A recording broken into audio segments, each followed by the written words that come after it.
근데 어제 김기현 대표가 사퇴를 발표할 때 SNS에 사퇴를 발표하는 굉장히 이례적인 방식으로 발표를 하지 않았습니까?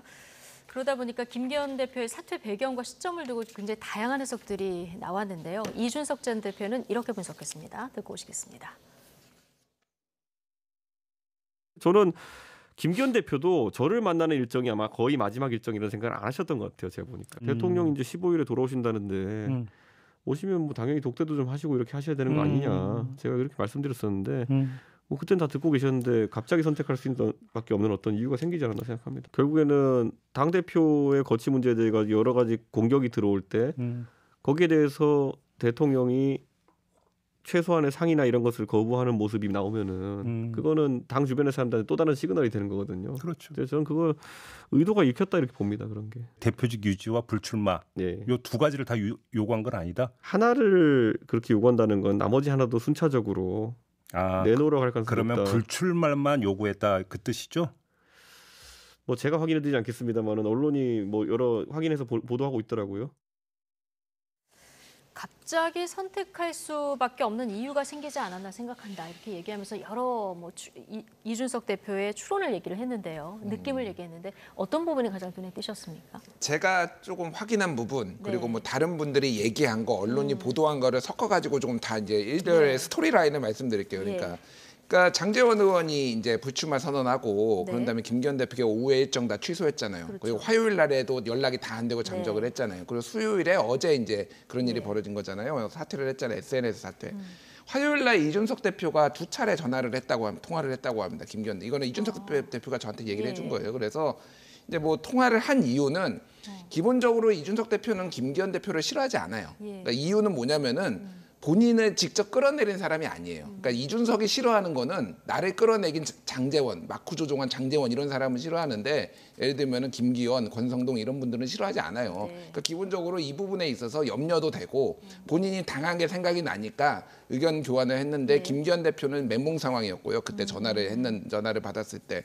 그 얘기인즉슨 아까 전에 언론 보도로 많이 나왔지만은 처음에 용산에서는 울산 출마하지 말아라. 대표직은 유지해라 이렇게 얘기를 했는데 김기현 대표는 저는 그냥 대표직 내려놓고 울산 출마하겠습니다라고 얘기를 하니 용산 윤석열 대통령이 경노하셔가지고 경노 이렇게 한겨레는 제목도 그리고 JTBC도 오늘 오후에 비슷한 내용의 보도를 했어요. 그래서 이제 경로했다 이렇게 얘기가 나오면서 이게 급박하게 돌아갔다라는 거예요. 그래서 이준석 대표 같은 경우에는 이제 김기현 대표하고 만난 이거가 이 현안에 대해서 의견 조율을 하는 것도 있고 김기현 대표 얘기했듯이 이준석 대표를 좀 설득하는 모양새 뭔가 그래서 탈출구를 좀 만들고 싶었던 이런 상황이었던 것 같아요. 근데 이게 언론 보도로 알려지면서 이게 김기현과 이준석이 딜을 뭔가 작당을 한다 이런 식으로 프레임이 딱 만들어지면서 급작스럽게 사실은 장성철 소장이 얘기를 했는데 용산에서는 오늘 오전 9시까지 최후 통첩을 했다라는 거예요. 결단을 내리지 않으면은 어떤 식으로든 작업에 들어가겠다라는 식으로 통지가 왔다라는 거고 그래서 사실은 오늘 오전 9시까지는 시간이 있었다라는 건데 상황이 너무 긴박하게 들어가고 지금 막 엄청나게 이준석하고 만난 거에 대해서 비난이 쇄도를 하니까 급작스럽게 SNS에 이렇게 할 수 있는 건데 본인은 불출마 얘기까지는 안 했잖아요. 그러니까 굉장히 기류가 한 반나절 만에 확 변했다. 뭐 이 정도로 보시면 될 것 같아요. 윤희숙 의원 같은 경우는 한겨레 신문 보도가 이제 잘못된 보도다 이렇게 얘기를 하기도 했는데 여러 가지 그런데 이제 복수의 여권 관계자들 발로 나오는 말을 종합해 보면 말씀하신 대로 대통령실에서는 출마를 하지 말고 대표직을 유지해라 이런 뜻이었던 것 같고 김기현 대표는 이제 거꾸로 의중을 갖고 있었다 이런 그 전언들이 꽤 많이 나오고 있거든요. 좀 어떻게 보십니까? 저는 그 김기현 대표가 뭐 본인이 뭐 직접 이런 걸 설명할 기회가 있으면 좋겠다는 생각이 드는데요. 이런 기사들은 저는 김기현 대표를 2번 죽인다고 생각을 합니다. 제가 뭐 그 내용상 그거를 이제 그 대표는 유지하고 불출마를 했다라는 제안을 했을까? 저는 그게 좀 의구심이 많이 드는 거거든요. 지금 뭐 보수 언론이나 이런 데서는 결국 그 논조라는 건 대표에서 내려오라는 거였어요.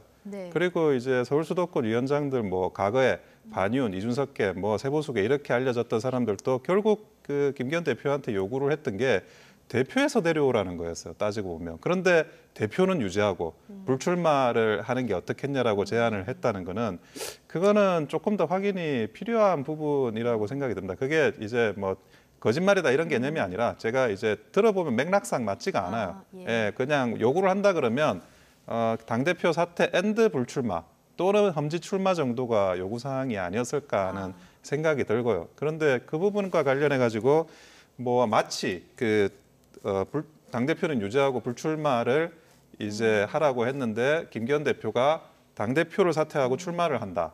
울산에서. 이거는 굉장히 김기현 대표를 조금 더 한 단계 더 깔아 뭉개는 그런 내용의 기사일 수밖에 없거든요. 여러 가지 상황상 맥락이 맞지 않는다. 예. 그래서 근데 김 전 대표가 용퇴하기 전에 이준석 전 대표를 만나는 걸 가지고도 이제 뒷말이 좀 나오는데 이게 뭐 예정된 일정이었다 이렇게 얘기가 나옵니다만은 김 전 대표는 이준석 전 대표 만나고 그다음에 유승민 의원도 좀 만나서 뭔가 보수 대통합을 하려는 이런 그림을 그리려고 했는데. 자, 이게 오히려 영리를 건드렸다. 이런 분석도 좀 일각에서 나오는데요. 근데 그것도 도저히 맥락이 맞지 않는 게 이것도 맥락이 맞지 않는다. 이미 그 본인의 거취 문제가 지금 그 수면 위로 올라오지 않았습니까? 네. 그런데 그 전에 일정을 설사 잡았다고 하더라도 취소시키고 이 상황에 대처를 해야 되는 판에 만나면 그 만남이 사람들한테 아무리 그 내용이 사실이 그렇지 않더라도 어떻게 읽혀질지는 그래도 정치를 오래 하신 분인데 충분히 그거를 예상할 수 없지 않았다라고 저는 생각하는 거예요. 그러니까 지금 그 이준석 대표와의 만남이라는 게 계획, 목적, 결과 전부 다 맥락이 맞는 건 없습니다. 그러니까 보수를 대통합한다. 그러니까 거취 문제가 되는 대표하고 이야기를 해서 보수 대통합을 논의할 수 있는 그런 이제 상대방이 있을까도 뭐 의문스러워요. 이 부분도 마찬가지로 김기현 대표가 어떤 식으로든지 좀 설명을 하시는 게 그게 이제 김기현 대표 자신을 위해서라도 괜찮지 않을까 생각됩니다. 자, 그럼 이제 대표직은 김기현 대표가 내려놨고 그 다음 행보는 어떻게 될 것 같습니까? 뭐 불출마 압박을 받겠죠. 예, 그리고 공관위에서 아마 컷오프 시키겠죠. 예, 저는 그렇게 봅니다. 컷오프 시킬 거라고 예, 뭐 그럴 가능성이 상당히 높다라고 보고. 예. 그러니까 이게 그냥 생각해 보십시오. 그러니까 처음에 이제 유승민 쳐내고 이준석 쳐내고 지금 안철수 쳐내고 나경원 쳐내고 그게 이제 남의 일처럼 다들 바라보고 있지만은 이제 이게 김기현까지 온 거예요. 그럼 여기에서 어느 누가 본인은 쳐내지지 않을 거라고 생각을 할 수 있겠습니까? 그러니까 쉽게 얘기를 하면은 지금 토사구팽 당했다. 이게 전혀 저는 틀린 말이라고 생각하지를 않고 김기현 대표가 잘못한 거 되게 많죠. 저는 잘못한 거 많다고 봅니다. 그리고 책임지지 않는 것도 문제가 있고 당대표에 내려와야 된다고 제가 얘기를 했어요. 강서구청장. 예, 강서구청장 보궐선거. 이후에. 근데 강서구청장 김태우 전 구청장을 사면한 게 누군가요? 그러니까 제가 계속 얘기를 하는 건데 다른 방송에서 얘기를 했는데 지금 김홍일 방통위원장 선배 검사를 임명한 게 장제원이나 김기현입니까? 아니면은 이를테면 홍범도 장군 흉상 이전을 하자고 한 게 장제원이나 김기현인가요? 아니면은 지금 그 박정훈 해병대 수사단장 지금 항명으로 잡아 넣어가지고 지금 수사하겠다고 하는 게 장제원이나 김기현인가요? 그러니까 모든 잘못은 용산이 했어요. 용산이 물론 장제원도 간신배 같이 굴고 뭔가 대통령의 눈과 귀를 가렸다 이런 비판도 받아야 되고 김기현도 책임 안 진 부분이 있죠. 하지만은 모든 잘못은 지금 용산이다 하고 있는 상황이고 그리고 지금 이것도 사실상 제2의 당무 개입이죠. 거의 찍어 누르다시피 해가지고. 그러면 새로운 비대위원장이 오면 와 우리 국민의힘이 바뀌었고 정권이 바뀌었다고 해서 대통령 사람들이 박수를 쳐줄까요? 그러니까 이게 오늘자 동아일보 사설이 이젠 용산이 답할 차례야 이게입니다. 그러니까 용산이 바뀌지 않으면 이게 안 되고 김기현 대표는 본인이 한 만큼 당한다고 그냥 보시면 될 것 같아요. 그래서 지금 역사상 7명의 지금 그러니까 여당 집권 여당이 집권하고 1년 반 만에 7명의 수장을 맞이했습니다. 지금 이준석, 권성동 권한대행, 주호영, 정진석, 김기현, 윤재옥 권한대행 그리고 새로운 비대위원장까지 역사상 이런 적이 없어요. 대한민국이 어느 정권이 들어서든. 집권 초기에. 예. 그러니까 이게 지금 얼마나 혼란스러운 상황이고 말도 안 되는 상황인지를 국민들이 다 지켜보고 계십니다. 자, 원영석 단장님. 자, 우리 김준일 에디터 의견에 어떤 의견이십니까?